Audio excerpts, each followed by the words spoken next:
All right, so get this. We're diving into a supervillain's diary today. But not just any supervillain. This guy can, like, shift culture. Yeah, sounds crazy, right? It is. It's wild. So we're talking about the Curator. This is what he calls himself. Yeah. And he's decided he's going to transform St. Louis. St. Louis? Why St. Louis? Of all places. Yeah. Right. And the way he's doing it is he's making Jamaican culture the dominant culture, like the only lie culture. Wow. So not your typical world domination scheme. Then again, controlling culture that is a kind of power, isn't it? I mean, it shapes how everyone experiences the world. Right. Like you're not just controlling land or resources, you're controlling how people think and act. Exactly. It's getting into like the fabric of society, the shared values and norms that kind of make a place what it is. Okay, but why Jamaican culture in the middle of Missouri? I mean, is there a connection or is this just random? Well, that's where the diary gets really juicy. Like, it reveals a lot about the curator's past. Like, he's got this whole backstory riddled with prejudice and exclusion. Oh, yeah. Like, he talks about growing up with a deep connection to his Jamaican heritage, but facing constant pushback for it. Like, just for being who he was. That's awful. What kind of pushback? Like, brutal stuff. Saltfish in the toilet. Being shoved for listening to reggae. Yeah. Even getting mocked for his accent. Jeez, that's rough. I mean, it sounds like he was punished for embracing his own heritage. Exactly. And what's even more heartbreaking is he talks about how other Black kids treated him like a stain just for standing out, you know, for being different. Man, that's messed up. It's like he wasn't just facing discrimination from the dominant culture, but also rejection from within his own community. You got it. And that adds a whole other layer to the story, right? Like it speaks to the complexities of identity within a larger cultural group. So is that what you think led him to become a supervillain? This constant feeling of being ostracized for being different? It's hard to say for sure, but it definitely seems like a contributing factor. You know, there's tons of research on the psychological impact of social rejection and discrimination. It can lead to feelings of powerlessness, anger, even a desperate need for control. So in his case, maybe he's trying to reclaim that control, but in a really twisted way. Right. It's almost like he's trying to create equality by forcing everyone to conform to his idea of what's normal. Which is kind of ironic when you think about it. He's experienced this horrible exclusion, and now he's doing something similar to an entire city. Yeah, it definitely raises some ethical questions about whether forced conformity can ever be justified, even in the name of social justice. And here's the kicker. Yeah. He's charging people to escape his cultural makeover. Like a woman paid $4,000 just to throw an Irish birthday party for her dad. Seriously? Yeah, and if you don't want to be Jamaicanized, it'll cost you $6,000 a week to stay in St. Louis. It's like he's profiting off of cultural identity, giving the wealthy a way to opt out of the experience he's forcing on everyone else. Exactly. It makes you think about how his approach kind of mirrors historical instances of forced assimilation, you know, where dominant groups impose their culture on minorities. Oh, absolutely. Like residential schools for indigenous kids or policies forcing people to adopt a certain language. It's all about erasing cultural diversity. So the curator thinks he's building some kind of utopia, but his methods are straight out of the playbook of oppression. Right. Like a twisted version of history repeating itself. And there's another layer of complexity here too, you know. The curator's family still lives in St. Louis. Oh, right. I forgot about that. What do they think about all of this? Well, get this. They prefer a diverse society. They don't want this forced cultural shift. Wow. So he's imposing this Jamaican culture on everyone, including his own family, who don't even want it. Yeah, it's a huge internal conflict for him. Like, he describes his sister's husband who's lost his Cajun identity, his dad's friend, a Texan cowboy who can't be a cowboy anymore. And he's doing this to them, the people he cares about. It seems like he's genuinely torn about it. You know, he wants to assert his own cultural identity after years of feeling like an outsider, but he's hurting the people closest to him in the process. Talk about a dilemma. It's like his personal need for belonging is clashing with his family's desire for individual expression. Right. It's a classic struggle. Isn't this something that societies have always grappled with, this balance between unity and diversity? Yeah, like, do we try to create this melting pot where everyone assimilates, or do we celebrate the tapestry of different cultures and identities? And the curator's family kind of becomes this microcosm of that larger struggle. You know, they represent the different ways people view culture and belonging. And the diary doesn't just talk about the ideas. It shows the human cost of this struggle. Like real people losing parts of themselves, their traditions, their accents, the food they love. It's heartbreaking to read. You know, imagine losing those things that connect you to your heritage, to your family history. It's a loss of identity, like being uprooted from your own story.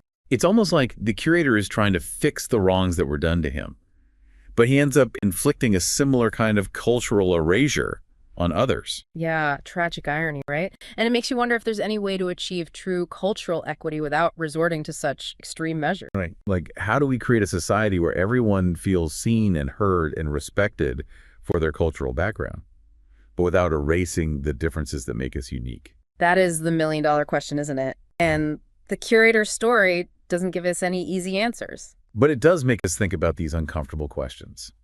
And it reminds us that even with good intentions, the pursuit of equality can have unintended consequences. Absolutely.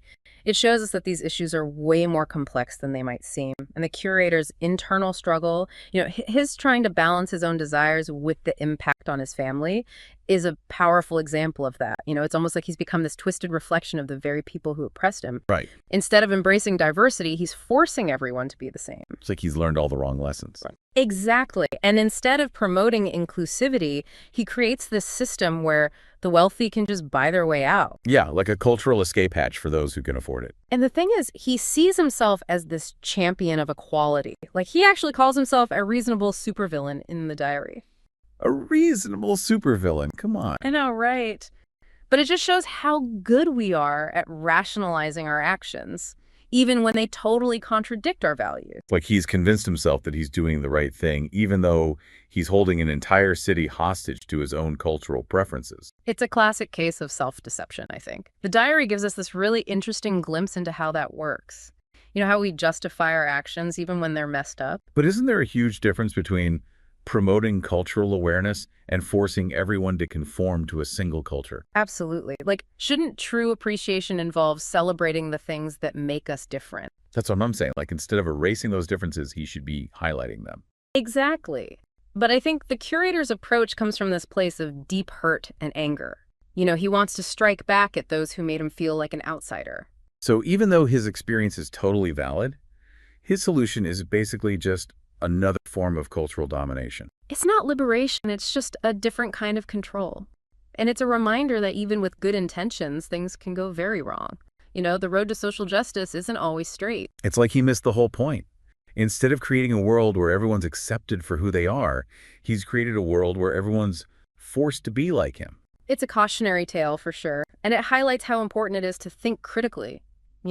Question our own biases and assumptions, even when we think we're on the right side. And his diary really makes you think about the responsibility we all have when it comes to cultural exchange. Right. It's one thing to appreciate and learn from other cultures, but it's completely different to force your own cultural norms onto others. You got it. Like, true appreciation requires humility, respect, and a willingness to engage with difference on its own terms. So not erasing or appropriating, Yeah. but fostering genuine understanding and connection. Exactly.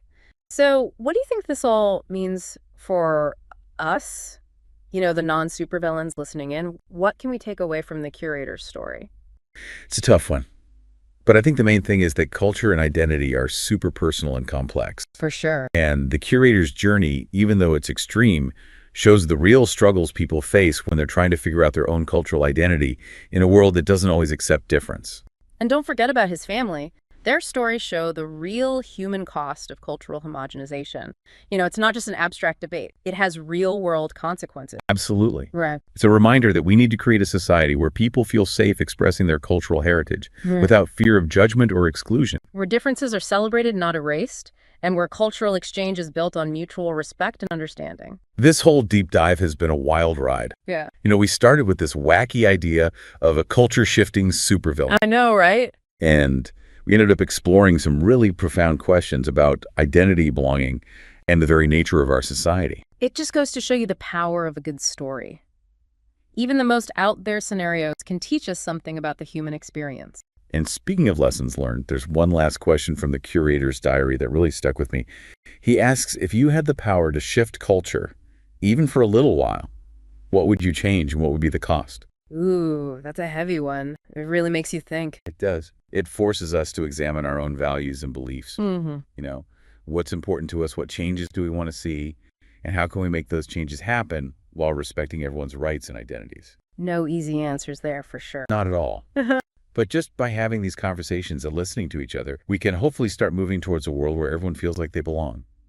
and where our differences make us stronger, not weaker. Yeah, it really makes you think, if you had that kind of power to just reshape how everyone thinks and acts, what would you even do? It's kind of mind-blowing, right? Like it forces you to think about your own cultural values and like how far you'd be willing to go to change things. Totally. And I think the Curator's Diary shows us that even when you start with good intentions trying to force your own cultural blueprint on heaven, everyone else can backfire big time. Oh, yeah. Like his family's experience really highlights that. It shows the damage that cultural homogenization can do to real people. It's not just some theoretical debate. So it all comes back to that question. The curator asks in his diary, if you had the power to shift culture, what would you change?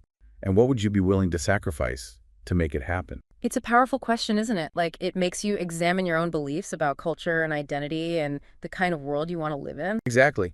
And it shows how our choices, even the small ones, can shape the world around us. Right. Like we might not be able to shift culture on a global scale, but we can choose how we interact with different cultures in our daily lives. And those everyday choices, like being open-minded and respectful and speaking out against prejudice, that can make a real difference. You got it.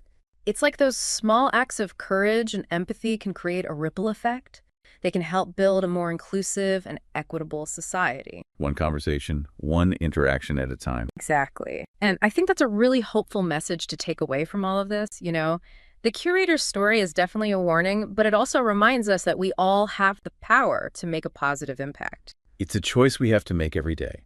And while there might not be easy answers just by talking about these issues and listening to different perspectives, we can start moving in the right direction. Totally. It's through dialogue and challenging our own biases that we can create a society where everyone feels valued and celebrated for who they are. Well said. And on that note, I want to thank you for joining me on this deep dive. It's been quite a journey. We started by exploring the mind of a culture-shifting supervillain. Yeah, talk about a wild concept, right? And we ended up grappling with some of the most important questions about identity and belonging and the kind of world we want to build. It's been a privilege to be a part of this conversation, and I hope it's given our listeners some food for thought as they navigate their own cultural journeys. Me too. So until next time, keep those conversations going, keep learning, keep challenging yourselves, and keep building bridges instead of walls.